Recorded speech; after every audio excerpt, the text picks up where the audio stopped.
بسم اللہ الرحمن الرحیم۔ السلام علیکم۔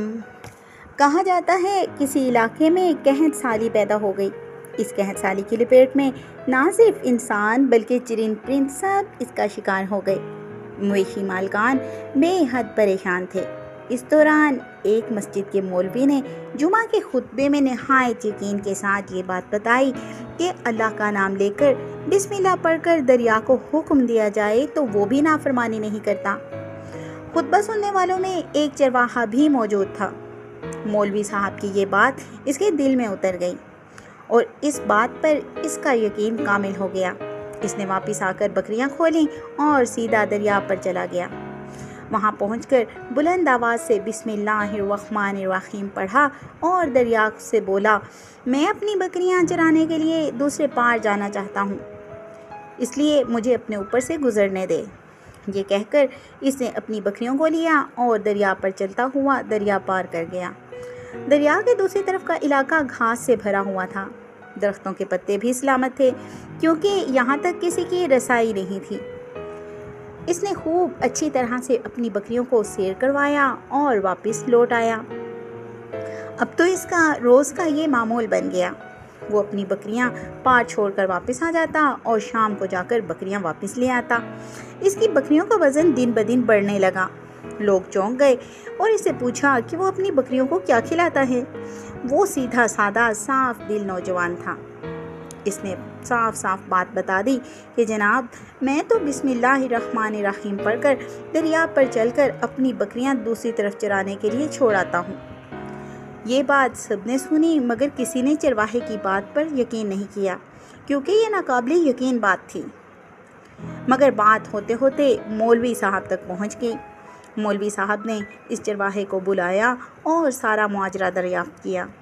اس چرواہے نے مولوی صاحب کو ہی حوالہ بنا لیا کہ مولوی صاحب، میں تو آپ کا شکریہ ادا کرنے آنے والا تھا۔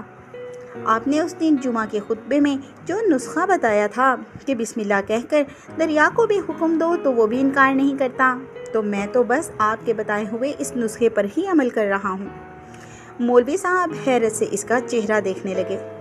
مولوی صاحب نے کہا، بھائی صاحب، ایسی باتیں تو ہم ہر جمعہ میں کرتے رہتے ہیں، فقط ان کا مقصد لوگوں کا ایمان بنانا ہوتا ہے۔ مگر بکریوں والا ڈٹا رہا کہ میں تو بس بسم اللہ کہہ کر پانی پر چلتا ہوں اور بکریوں کو پار چھوڑاتا ہوں۔ آخرکار مولوی صاحب نے صبح ہی خود تجربہ کرنے کی ٹھانی، جسے دیکھنے چرواہے سمیت پورا علاقہ آ گیا۔ مجمع زیادہ تھا۔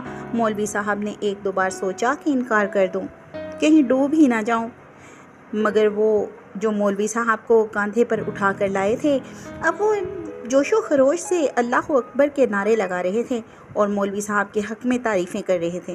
آخرکار مولوی صاحب نے اپنے ڈر کو دور کرنے کے لیے ایک رسا منگوایا۔ پہلے اسے ایک درخت کے ساتھ باندھا، پھر اپنی کمر کے ساتھ باندھا، پھر ڈرتے ڈرتے ڈھیلا ڈھالا سا بسم اللہ پڑھا اور دریا پر چلنا شروع ہو گئے۔ مگر یہ کیا، پہلا ہی پاؤں رکھا تھا کہ پانی میں گر گئے۔ مولوی صاحب ڈبکیاں کھانے لگے اور پانی کے بہاؤ میں بہنا شروع ہو گئے۔ لوگوں نے کھینچ کھانچ کر باہر نکالا۔ مولوی صاحب کی اس حرکت نے چرواہے کو پریشان کر دیا کہ مولوی صاحب کی اس بسم اللہ کو کیا ہو گیا ہے، کیونکہ یہ تو اس کا روز کا معمول تھا۔ اس نے اپنے یقین میں کوئی فرق نہ آنے دیا۔ اس نے بسم اللہ کہہ کر بکریوں کو پانی کی طرف اشارہ کیا اور خود ان کے ساتھ چلتا ہوا پار چھوڑ کر واپس آ گیا۔ لوگ اسے اللہ کا ولی سمجھنے لگے اور اس کے حق میں نعرے لگانے لگے، مگر وہ اس سب سے بے نیاز سیدھا سادھا سا انسان تھا۔ وہ مولوی صاحب کے پاس پہنچا اور کہا، مولوی صاحب، میں آپ کی بسم اللہ کی تعریف سے کافی پریشان تھا، مگر پانی پر چلتے ہوئے مجھے آپ کی بسم اللہ کی بیماری کا پتہ چل گیا۔ اس چرواہے نے درخت کی طرف ساتھ بندھی ہوئی رسی کی طرف اشارہ کیا اور کہا، مولوی صاحب، یہ ہے آپ کی بسم اللہ کی بیماری۔ آپ کی بسم اللہ کی برکت کو یہ رسہ کھا گیا ہے۔ آپ کو اللہ اور بسم اللہ سے زیادہ اس رسے پر بھروسہ تھا، لہٰذا اللہ تعالیٰ نے بھی آپ کو رسی کے حوالے کر دیا۔ پھر کہنے لگا، مولوی صاحب، آپ بھی کمال کرتے ہیں۔ میں نے آپ کے منہ سے سنا اور یقین کر لیا، اور میرے اللہ نے میرے یقین کی لاج رکھ لی، مگر آپ نے اللہ کا کلام سنا، یقین نہیں کیا، لہٰذا آپ کو اللہ نے رسوا کر دیا یہ تو تھی مولوی اور چرواہے کی کہانی۔ محترم عزیز دوستو، یہی کچھ ہمارا حال ہے۔ ہماری نمازوں اور دعاؤں کا حال بھی یقین سے خالی ہے۔ ہر عمل کا ایک رد عمل ہوتا ہے۔ اگر ہمارا عمل نیک ہوگا، ہمارا مقصد نیک ہوگا اور اللہ پر پختہ یقین ہوگا تو ہماری دعاؤں میں، ہماری نمازوں میں بے تحاشا برکت اور بلا شبہ قبولیت ہوگی۔ لیکن شرط یقین کامل ہے۔ اگر آپ کو میری ویڈیو اچھی لگی ہے تو پلیز چینل کو لائک، شیئر اینڈ سبسکرائب کریں تاکہ میری ہر نیو آنے والی ویڈیو کا نوٹیفیکیشن سب سے پہلے آپ کو ملے۔ ملتی ہوں کسی نیو ویڈیو کے ساتھ، تب تک کے لیے اللہ حافظ۔